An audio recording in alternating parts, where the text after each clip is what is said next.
नमस्कार मित्रांनो, microbiology in Marathi या चॅनलमध्ये आपले स्वागत आहे. तर या व्हिडिओमध्ये आपण SNP म्हणजे सिंगल न्यूक्लियोटाइड पॉलिमॉर्फिझम याचा मेडिकल थेरपीजमध्ये कसा वापर केला जातो ते आता आपण या व्हिडिओमध्ये डिस्कस करूयात. आणि याच्या नोट्स मी ऑलरेडी टेलिग्राम चॅनलवरती टाकले आहेत आणि टेलिग्राम चॅनलची लिंक मी डिस्क्रिप्शनमध्ये दिलेली आहे. तर तुम्ही तिथे नोट्स प्रिफर करू शकता. आणि हा आता आपण टॉपिक डिस्कस करायला घेऊयात. तर सगळ्यात पहिल्यांदा त्याचे ॲप्लिकेशन काय SNPचं म्हणजे SNP काय आहे, सिंगल न्यूक्लियोटाइड पॉलिमॉर्फिझम. तर मग जे काही पर्सनलाइज मेडिसिन वगैरे असतील तर जे काही वेगवेगळे जे काही पेशंटवरती हे डिपेंड असतं पर्सनलाइज मेडिसिन तयार करणं. म्हणजे पेशंटमधले जे काही SNP असतील त्याचा पूर्णपणे ॲनालाइज केला जातो आणि नंतर मग डॉक्टर त्याच्यानुसार जे काही थेरपीज वगैरे असेल किंवा त्याच्यात जेनेटिक मेकअप कसं आहे त्याच्याद्वारे जे काही थेरपीज वगैरे असतील ते सजेस्ट वगैरे केल्या जातात. आणि वेगवेगळे जे काही त्याला मेडिसिन वगैरे हे SNPद्वारे किंवा त्या SNPचं ॲनालायझिंग केल्यामुळे वेगवेगळ्या त्याला मेडिसिन वगैरे आपण त्या पेशंटला देऊ शकतो. तसंच आपण जर पाहिलं काही SNP हे जे काही असतात ते डिसीजसोबत लिंक असतात. तर मग जे काही त्याचं प्रिव्हेन्शन करण्यासाठी किंवा त्याचं ॲक्टिव्हिटी मेजर करण्यासाठी मेनली जे काही SNPचा जो काही डिसीजमध्ये आपण वापर हा करू शकतो. किंवा जे काही डिसीज वगैरे असतील त्याच्या लिंक जर SNP असेल तर मग ते SNPचा आपण स्पेसिफिक काही जे काही वेगवेगळे जे काही डिटेक्शन मेथड आहेत आपण मागच्या व्हिडिओमध्ये ते पाहिले आहेत.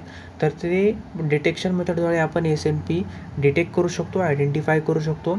आणि जर तो स्पेसिफिक SNP जर आपण डिसीजसोबत लिंक असेल तर मग एकदा ते डिटेक्ट झाल्यानंतर मग आपण त्या डिसीजच्या अगेन्स्ट स्पेसिफिक जे काही प्रोब वगैरे वापरून किंवा मेडिसिन वगैरे वापरून ते डिसीजला क्युअर करण्यासाठी आपण वापरू शकतो.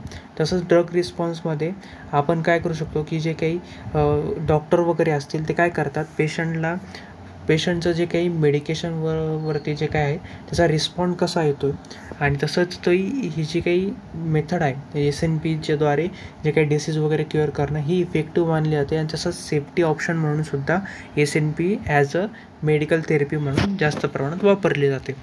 तर तसंच जर आपण टार्गेट जर पाहिलं ट्रीटमेंटचं तर त्याच्यामध्ये सगळ्यात जास्त पोटेन्शियल टार्गेट किंवा ड्रग डेव्हलपमेंट करण्यासाठी जास्त प्रमाणात SNPचा वापर केला जातो. म्हणजे काय केलं जातं, जे काही स्पेसिफिक टार्गेट असेल किंवा एखादा स्पेसिफिक जर डिसीज वगैरे असेल तर वेगवेगळ्या SNP हे इन्व्हॉल्व असतात डिसीज कॉजिंगमध्ये किंवा डिसीजसोबत लिंक असतात. तर मग आपण त्याच्यामुळे SNP आयडेंटिफाय केल्यामुळे तर तो त्यासोबत लिंक आहे. तर मग स्पेसिफिक SNP स्पेसिफिक डिसीजला लिंक असल्यामुळे तर मग त्या डिसीजसाठी मग आपण वेगवेगळे जे काही ड्रग डेव्हलपमेंट वगैरे असतील किंवा जे काही पोटेन्शियल टार्गेट थेरपीज वगैरे असतील ते आपण त्या पेशंटवरती अप्लाय करू शकतो किंवा नवीन ड्रग डेव्हलपमेंटमध्ये त्याचा आपण वापर करू शकतो.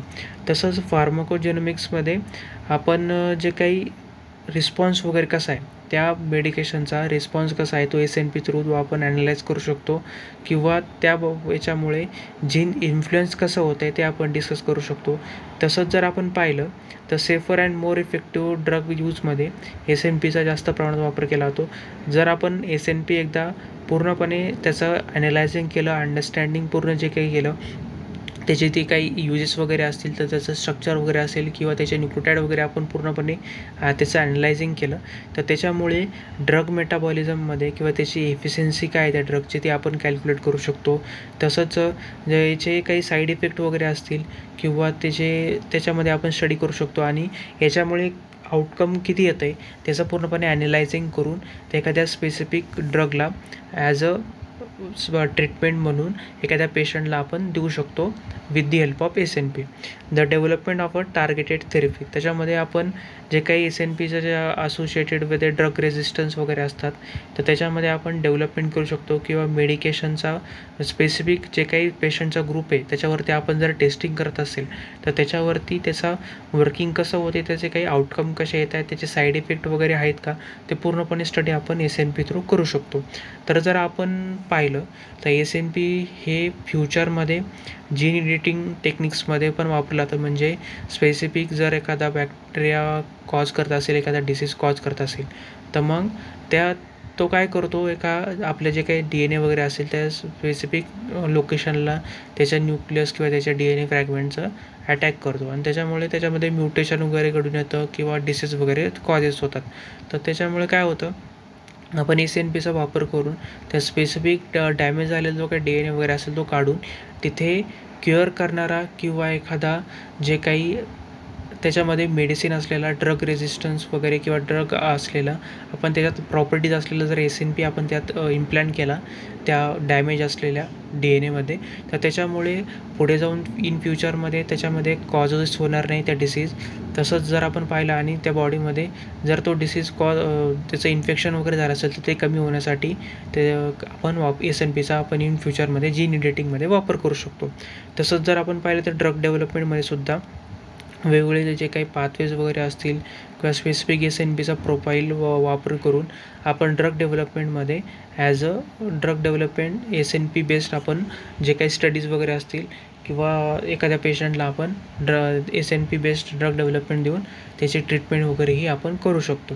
तर अशाद्वारे वेगवेगळे SNPचा वापर आपण मेडिकल थेरपीजमध्ये करू शकतो. म्हणजे वेगवेगळे डिसीज वगैरे कॉज होत असतील त्याच्यामध्ये वापरू शकतो, जीन एडिटिंगमध्ये वापरू शकतो किंवा ॲज अ सेफर आणि इफेक्टिव्ह टेक्निक म्हणून क्युअरिंग करण्यासाठी किंवा पेशंटला ट्रीटमेंट करण्यासाठी SNPचा आपण वापर करतो.